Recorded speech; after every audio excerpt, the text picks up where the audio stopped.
Now, how can you request a desktop site on iPhone?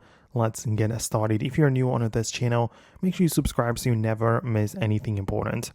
So what you need to do, of course, is to open up your Safari web browser and look up any of the websites which you are interested in, right? So you go in here, of course, you look something up, and next to the URL bar, you can see this icon with the two lines and a one rectangle.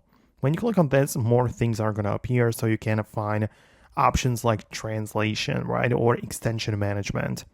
But then in here, when you tap on the three dots for yet more options, you will see the ability to request a desktop website. And you can literally just look it up like that in here, and you can just tap it and it will then just like refresh the website and get you the desktop one. Right, so that's like generally how you do this.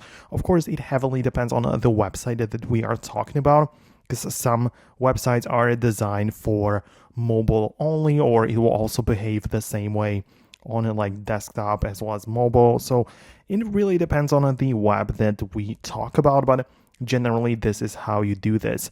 So let me know if you managed to make it work. Like in any case, if Safari looks a little bit different in your situation, it's likely because of a different iOS version, so you can check it out in the settings, general, and a software update to get the latest one, right, and stay on the loop, right, with the latest updates.